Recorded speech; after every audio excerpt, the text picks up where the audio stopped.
ফের 7 কোটি টাকার নেশার সিরাপ আটক অসম চোরাইবাড়ি পুলিশের হাতে। প্রায় ৬৪,০০০ অ্যাসকাপ সিরাপ আটকে রীতিমতো রহস্যের দানা বেঁধেছে অসম গেটে।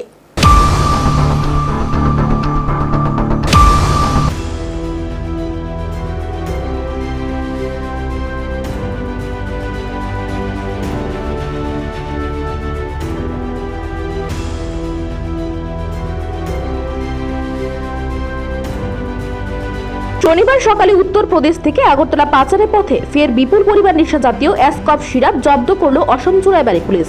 গোপন সূত্রের ভিত্তিতে ওয়াচ পোস্টের ইনচার্জ প্রণব মিলের নেতৃত্বে পুলিশ কর্মীরা তল্লাশি চালিয়ে PB13BD 5534 নম্বরে 14 চাকার লরি থেকে উদ্ধার করে 400 কার্টুনে মোট ৬৪,৩২০ বোতল অ্যাসকপ সিরাপ, যার কালোবাজারে মূল্য প্রায় 7 কোটি টাকা।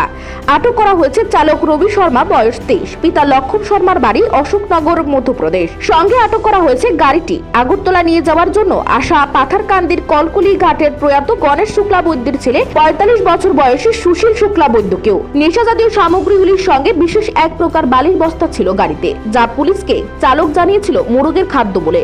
কিন্তু পুলিশের তল্লাশিতে বালির বস্তা আড়ালে লুকিয়ে আনা নিষিদ্ধ নেশা জাতীয় সামগ্রীগুলি উদ্ধার হয় এবং বৃহৎ সফলতা পায় অসম চোরাইবাড়ি পুলিশ। চালকের বয়ান মতে সামগ্রীগুলি বানারস থেকে লোড করা হয়েছে, কিন্তু সন্দেহ করা হচ্ছে সামগ্রীগুলি পশ্চিমবঙ্গ বা মেঘালয় থেকে লোড করা হয়। তাছাড়াও সামগ্রীগুলি ত্রিপুরার রাজধানী আগরতলা হয়ে বাংলাদেশে পাচারের উদ্দেশ্যে ছিল, কিন্তু মাঝপথে পাচারকারীদের সমস্ত পরিকল্পনা ভেস্তে দেয় পুলিশ।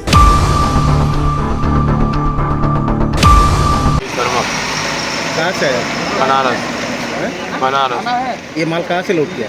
नहीं, गाड़ी मुझे भरा मिला, बनारस में खड़ा था। कहाँ जाने वाला है? अगरतला का बोल के भरा गाड़ी था। तो उन लोगों को पहचानते क्या? इनको मोटर मालिक ने, गाड़ी मालिक ने भेजा। आप पहचानते? इसने मुझको बनारस, मैं आया बनारस ट्रेन से गाड़ी पे, रास्ते में गाड़ी मिला मुझे। वो तो बोल रहा है आपको नहीं पहचानते। मैं क्या नहीं इस बार खोला तारे को भी ताल्लुक है नहीं। गाड़ी मालिक भेजा इसको। एक्सीडेंट हो गया ना गाड़ी का। गाड़ी में क्या सामान था? जी डियोस बताया था। ये कि ये तो डियोस ड्यूस और साथ में साथ में ये क्या है? नहीं देखिए, मैं बनारस आया ना, मैं ट्रेन से आया बनारस। तो ट्रेन से कहाँ से आया आप? अशोकनगर से, बीना से फिर बनारस गोरखपुर एक्सप्रेस। ठीक है। পুলিশের এই ধরনের অভিযান অব্যাহত থাকবে বলে জানান ইনচার্জ। ধৃত চালক দ্বয়কে করিমগঞ্জ CGM আদালতে সোপর্দ করা হয়েছে।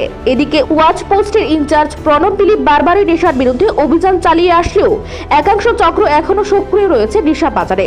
তিনি এত বিপুল পরিমাণ নেশা সামগ্রী আটক করার পরও কেন ফের 7 কোটি টাকার নেশার সিরাপ নিয়ে আসে পাচারকারীরা? এই নিয়ে নানা প্রশ্ন তৈরি হচ্ছে বিভিন্ন মহলে। চোরাইবাড়ি প্রতিনিধি রিপোর্ট, এশিয়ান টাইমস।